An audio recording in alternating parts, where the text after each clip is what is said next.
Danny's just 22, mocked for driving his late father's rusty old truck, shamed by seasoned truckers at every stop. But when a mysterious billionaire steps into his life, everything changes. Will Danny rise to honor his father's legacy or crumble under the weight of the past? The night air was thick with the smell of diesel and coffee as Danny Parker leaned against the hood of his father's truck, a 1986 Peterbilt 359, its once bright red paint now faded and scabbed with rust. The chrome trim dulled, the headlights fogged, the rig had seen better days. But to Danny, it wasn't just a truck. It was his father's truck. At 22, Danny was still considered green in the trucking world. His arms were wiry. His face still carried the softness of youth, and his hands, though calloused, hadn't yet developed the hardened strength of a man who'd been hauling loads for decades. Every time he climbed into the driver's seat, he imagined his father there beside him, the man who'd given his life trying to prevent a deadly highway pileup 2 years ago. But the road was not sentimental. At the loading bay that afternoon, he'd overheard the laughter. 2 grizzled drivers, with bellies pressing against their stained t-shirts, joked openly as they watched him back the battered Peterbilt into position. "Careful, kid," one sneered, lighting a cigarette. "That relic might crumble if you look at it too hard." "Wonder if his daddy left him a pair of diapers too," the other chuckled. Danny forced a smile as he finished the parking, pretending not to hear. Inside, his chest tightened. They don't know.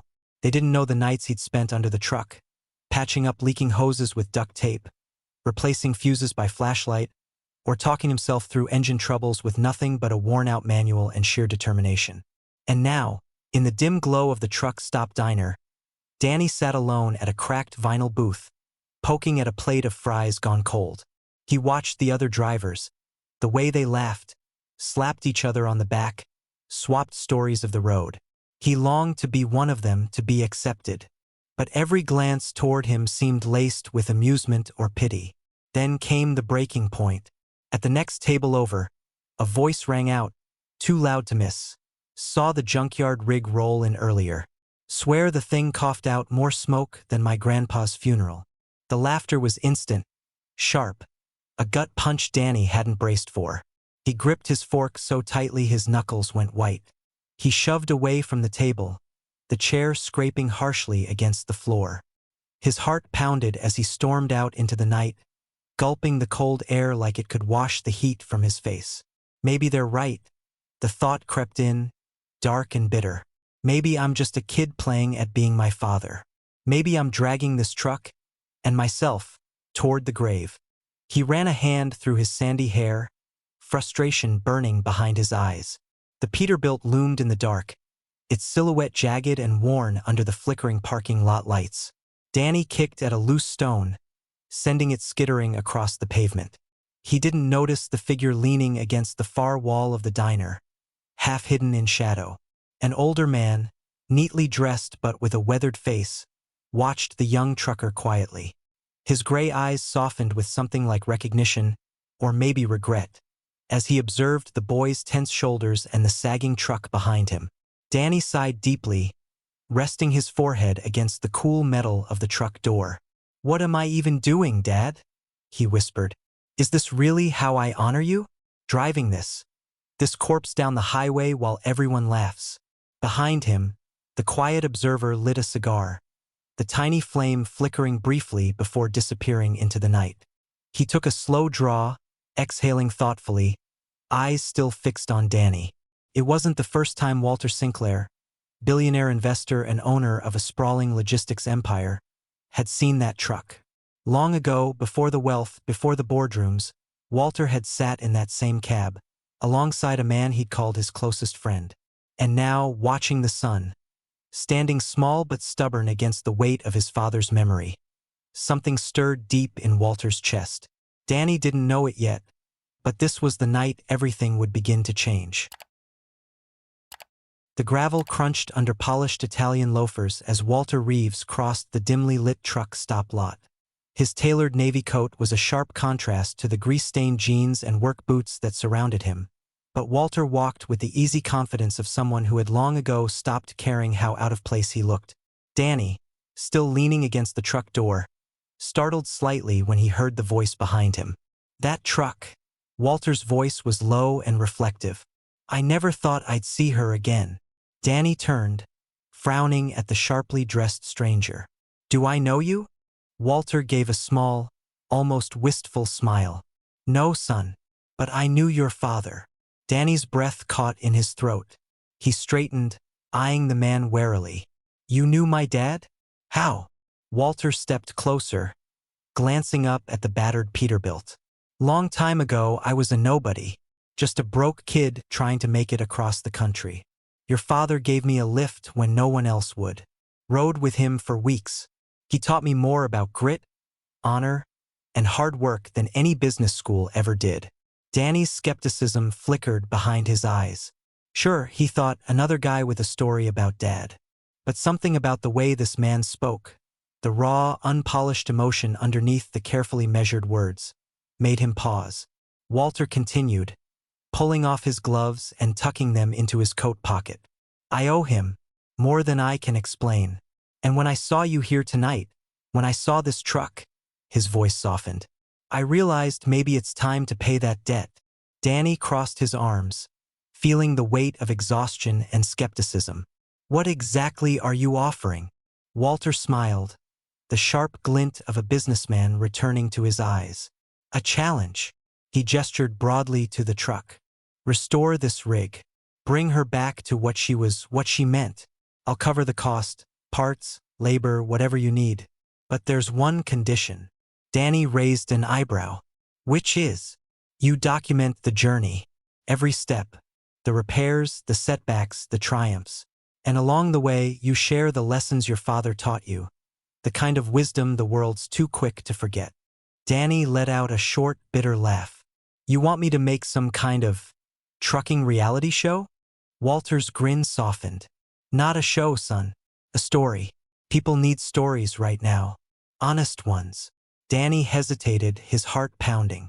Part of him bristled at the idea. Wasn't this selling out? Turning his father's legacy into online content for clicks and shares? But another part, the part that remembered long nights beside the truck, whispering to the empty cab like his father was still there, felt a flicker of intrigue. What's in it for you? Danny asked quietly. Walter's smile faded, and for a brief moment, the polished veneer cracked. There was something tired in his eyes, something lonely. I think I want to remember who I used to be, Walter said softly. Or maybe, I'm hoping you'll remind me. The two men stood there, the night wrapping around them, the sounds of the diner fading into the background. Danny felt the old truck behind him, the weight of his father's memory pressing against his back. Could he really take this on? Did he even want to? All right, Danny said slowly. I'll do it. Walter's grin returned, wide, genuine, and just a little bit relieved. In the days that followed, the project exploded online. Walter's media team crafted a sleek announcement. The legacy rebuild, the story of a young man restoring his father's truck, guided by wisdom from the past and sponsored by one of the biggest names in logistics. At first, the response was overwhelmingly positive. Thousands of people cheered Danny on, flooding his freshly minted social media pages with encouragement. They loved the idea of a scrappy underdog honoring his father's memory. But soon, the backlash crept in. This kid's just cashing in on his dead dad. One commenter wrote, another influencer project disguised as a tribute. Another sneered, he's betraying his father's humble life by teaming up with a billionaire. Danny scrolled through the comments late at night, lying on the narrow cot in his rig's sleeper cab. His chest tightened with each accusation. He wondered, am I selling out? Meanwhile, Walter watched the storm unfold from his penthouse office, hands steepled under his chin. His advisors urged him to let the project run its course, to enjoy the positive press. But Walter felt something deeper stirring. This wasn't just about the truck or the kid. It was about facing the parts of himself he'd buried long ago. The mistakes, the betrayals, the friends left behind on the road to success. As Danny turned a wrench under the truck's hood, grease smearing across his hands, he had no idea just how intertwined his journey was about to become with the man who'd stepped out of the shadows to challenge him. and neither of them knew how much they were about to change each other. The clang of metal echoed through the old workshop as Danny slammed the wrench onto the workbench, frustration tightening his jaw. His hands were raw from hours of scraping off rust and prying at bolts that refused to budge. The truck, his father's truck, sat half dismantled in the bay, looking more like a scrap heap than the proud machine it once was. "Look, kid, I told you, this isn't worth it." Mick, the grizzled head mechanic, wiped his hands on a rag, shaking his head. "You're throwing good money after bad. Just let her go." Danny squared his shoulders. "No, I'm fixing it." Mick let out a dry chuckle. "Stubborn, just like your old man. But even he knew when to quit." The words stung. Danny swallowed hard and turned back to the truck, blinking away the heat behind his eyes. "No," he told himself, "I'm not quitting." But the challenges piled up. The parts supplier raised their prices halfway through the order. The media, tipped off by Walter's team, hovered at the edge of every shop visit, cameras clicking, eager for drama. And then there was Emma.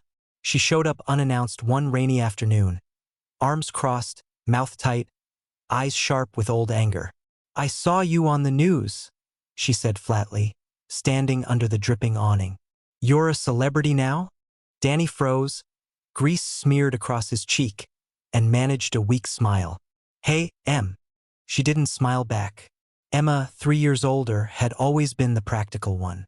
Where Danny clung to their father's memory, Emma had walked away years ago, tired of waiting, of watching their dad sacrifice everything for the road.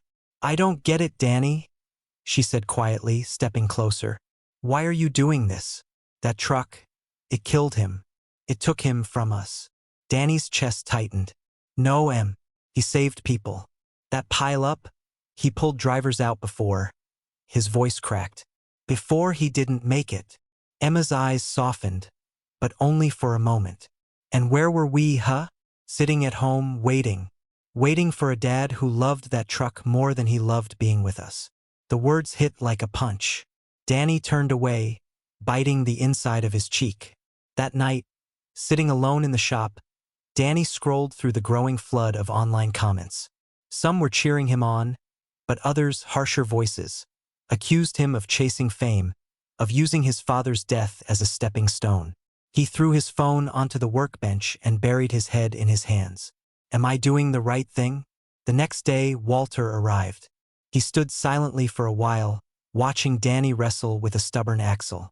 Then, quietly, he said, "I never told you the full story, did I?" Danny wiped sweat from his brow, heart pounding. Walter sat down on an overturned crate, resting his elbows on his knees. "Your father and I, we weren't just friends on the road. We were partners. We had plans to build something together, a logistics company, small at first, just the two of us. But I got ambitious. When the investors came calling, I took the offer and left him behind. I told myself it was just business. But I betrayed him." Danny's hands tightened on the wrench. "I built my empire on deals we dreamed up together." Walter continued, his voice heavy. "And your father? He stayed out there on the road where he always was. I tried to make it right later, offered him a buy-in, a slice of the company, but he refused. Said he didn't want to be part of something built on broken promises." Danny's heart thundered in his chest. He felt like the floor had been pulled out from under him. His father, the man he idolized, had been wronged, yes, but he had also stubbornly refused reconciliation, maybe at the cost of their family's future. "Why are you telling me this now?" Danny whispered. Walter looked him straight in the eye. "Because you deserve to know. And because fixing this truck isn't just about honoring your father. It's about reckoning with both our pasts." That night, Danny and Emma sat on the back of the truck, feet dangling, staring at the stars. She leaned her head on his shoulder, and they sat quietly without anger between them. "I still don't understand why you're doing this," Emma murmured. Danny exhaled, his breath misting in the cool night. "Because it's not just about the truck. It's about finishing what he couldn't. About proving that the past doesn't have to own us." Emma was silent for a long moment. Then she reached over, squeezed his hand, and whispered, "Okay, then let's finish it together." And as the night stretched on, Danny felt something shift. Inside himself, inside his family, inside the old, battered truck waiting for its second life. The road ahead wasn't clear, and the weight of the past was still heavy on his shoulders. But he believed he could carry it. The dawn light stretched across the sky in long, soft strokes of gold and pink, glinting off the polished chrome of the truck. Danny ran his hand over the hood, feeling the cool, perfect surface under his palm. A far cry from the rusted, battered metal it had been just weeks before. The rig gleamed, every detail painstakingly restored. But it wasn't just the truck that had changed. Danny himself stood taller now, steadier, though a hint of nervous energy flickered in his chest. He set up his phone on a tripod, the red recording light blinking softly. He drew a deep breath, looking into the lens. "Hey everyone," he began, his voice a little rough but honest. This is it." He glanced back at the truck, smiling faintly. "When I started this project, I thought it was just about fixing a machine, bringing back a piece of my dad's legacy. But along the way, I realized it was more than that. I was fixing something in myself, too." His voice caught slightly. "I learned that grief doesn't go away just because you're busy. You can throw yourself into work, into noise, into anything, really. But the silence waits. And in that silence, you have to face the things you've been running from. I ran from my family, from the pain of losing my dad, from the truth about how complicated he was. But this truck, this journey, forced me to stop running." Danny took a breath, glancing down, then back up. "To everyone who watched, who supported me, thank you. You didn't just help me fix a truck. You helped me find my way back to myself." He smiled, small but genuine, and reached over to end the recording. Later that day, Walter arrived. The two men stood in the shop, the air tense but calm, like a storm had passed and left only damp ground behind. Walter cleared his throat. "I have something for you." He handed over a thick envelope. Danny opened it cautiously, eyes scanning the paperwork inside. It was a logistics contract, a lucrative one, that would make Danny's small operation part of Walter's empire. "I want you on board," Walter said quietly. "You have the drive, the guts, the heart. You're exactly the kind of person I need. And it's the least I can do to make things right." Danny's stomach twisted. This was everything he'd dreamed of, a chance to grow, to build something real. But it also meant stepping into the shadow of the man who had betrayed his father. That night, he sat at the kitchen table with Emma, the contract spread between them. She sipped her tea slowly, watching him over the rim of the cup. "So?" she asked softly. "I don't know," Danny murmured. "It feels like, if I say yes, I'm turning my back on Dad. Like I'm erasing everything he stood for." Emma set down her cup. "Or maybe you're rewriting it." Danny frowned. She leaned forward. "Danny, you can't live your life carrying his grudges. You don't have to forgive Walter for what he did. But you also don't have to chain yourself to the past just to prove you're loyal." Danny rubbed his hands over his face. "What if I'm not ready?" Emma smiled gently. "You'll never be ready. You just decide to move anyway." The next morning, Danny met Walter by the truck, the sun rising behind them. "I'll accept," Danny said quietly, "but not as your employee, as a partner. On my terms." Walter's eyebrows lifted slightly, surprise flickering across his face, before he nodded. "Fair enough." They shook hands. And just like that, a line that had been broken for decades was tied back together, not erased but reforged. Danny climbed into the driver's seat of the truck, the engine rumbling to life beneath him. Emma stood off to the side, arms crossed but smiling softly. Mick gave a small wave from the bay door. Walter watched silently, hands in his pockets, a thoughtful expression on his face. Danny rolled down the window, grinning. "I'll be back." Emma laughed. "You better."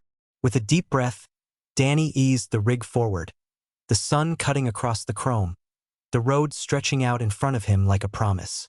He wasn't running from the past anymore. He was driving forward, toward a future he was finally ready to shape with his own hands.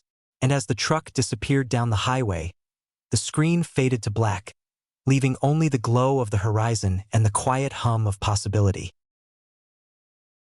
This story reminds us that honoring the past isn't about living in it, it's about carrying its lessons forward. What would you do if you uncovered painful truths about your own family's legacy? Let us know in the comments. We're so close to 1,000 subscribers. With your help, we can hit this milestone together. We would appreciate your follow. Embrace the journey for more powerful stories like this. See you in the next video.